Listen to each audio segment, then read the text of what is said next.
Hi, my name is Jamie Feldman, and I'm a CSS alum. I graduated in 2014 as part of the first class of seniors and kept in touch with Professor Lennon. So I'm very honored to be invited to participate in this fun event with all of you. I'll be speaking today about my field, which is broadly environmental engineering, although I work in a smaller subset of it called water resources management. And I've been training to be an engineer for about 2 years now after graduating. So I'll just share a little bit of my experience with you all. It was really Professor Lennon's AP Environmental Science class that helped me realize how much there was to learn and to do about environmental issues. And I knew I liked math, so I figured I could put those together, and I came up with environmental engineering. And I learned that Columbia had an engineering school while I was in the process of submitting my application. Maybe nobody told me, or I wasn't listening.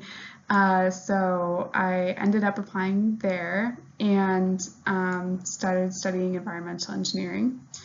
I learned that there were 3 main tracks offered in my program, one for energy, one for air pollution, and one for water resources.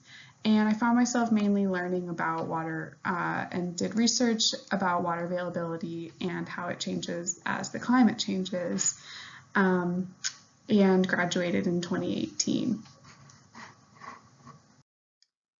So I moved to Portland, Oregon the fall after graduation for my new job at an engineering consulting company. And the city itself is a really cool place to live. I never expected I would be living here, but it's pretty amazing. If you drive an hour in any direction away from the city, you end up in a completely different landscape, whether it's the coast or in the mountains. That picture is actually my sister, but everyone says we look the same, so good enough. And the Pacific Northwest is very wet, so there's lots of interesting water-related work to do here, whether it be protecting rivers for fish species or protecting cities and environments from really heavy storms. So that's mostly what I do. So I work for a company now called Geosyntech Consultants, and we do all sorts of environmental engineering and environmental services. I think the company originally started out making landfill liners and has kind of grown as the environmental sector has grown. So my group does water and natural resources management, which can be broken down into a couple different categories. One of those is stormwater management. So for example, we've all probably been trapped in at least one major storm in the city, and it's not fun. The dirty water kicks up sediment and trash and pollution. The puddles turn into lakes. Maybe all the water in the city overwhelms the treatment plants, and the river smells like sewage for days, or else beaches have to close. So things like this can sometimes happen because impervious developed urban space prevents water from infiltrating into the ground or running off into nearby streams. So stormwater management is about trying to prevent that, whether that be giving water a place to go that is vegetated, or by making sure that the pipe systems are up to snuff and can handle everything. And surface water in general relates to the larger watersheds that collect water into rivers, and how we care for those systems to keep our water clean and plentiful is a pretty big aspect of water resources management.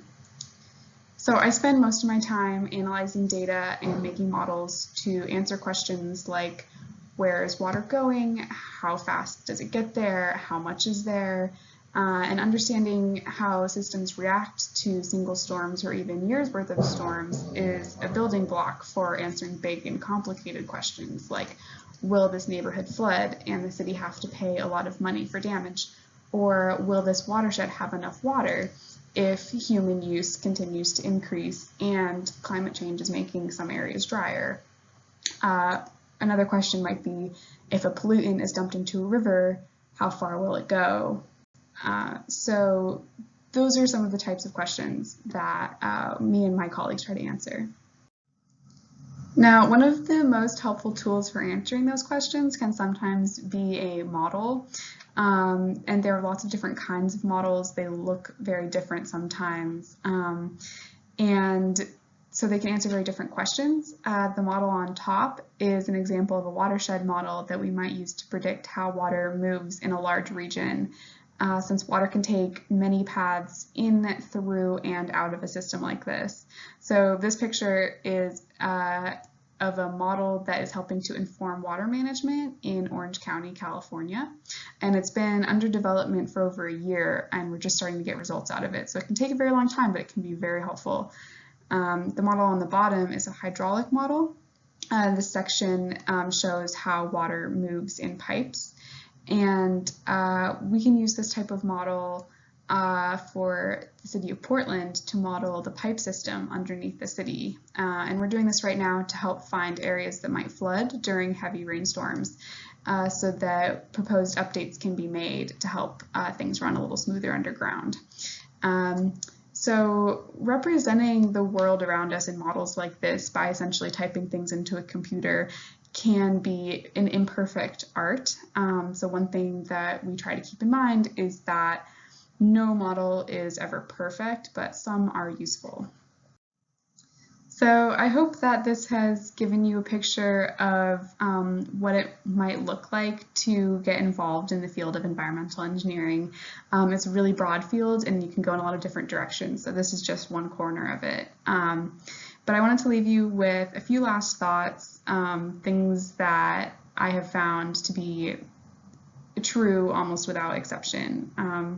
The first one is that coding can be your friend even if you fight sometimes. I started learning Python in my CSS engineering class and then took one mandatory class in college and decided that I was done with comp sci. But it turns out that it's really handy and often essential, and for every internship or job that I've had since, I've used it.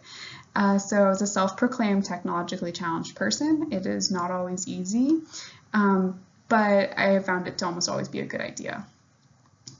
The other thing I would say is that professors, advisors, and mentors will often go out of their way to help you in ways that you might never expect if you can ask for it. I would not have had a lot of the experiences or opportunities that I've had if it wasn't for people who inspired me, guided me, or downright went to bat for me. A single email or an after-class conversation can make a big difference and be really impactful in your life.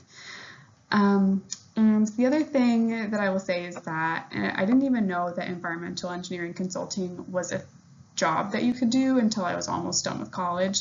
And it's not the only option by far for engineers, but it was definitely an unexpected one for me and a really great one ultimately. It is really cool to be able to work on a wide variety of projects in a lot of different places for a lot of different people, and to be constantly learning new things. I was afraid I would be bored in a 9-to-5, and I'm definitely not. And it's really cool to be able to help solve real-world problems and feel like you can make a difference in your own backyard and in the world in general. So I hope that this has been interesting for you. If you would like to reach out and ask any questions, I'm always available by email. Professor Lennon and Andy have my contact information. And thank you guys so much for listening. I hope you all have a great summer.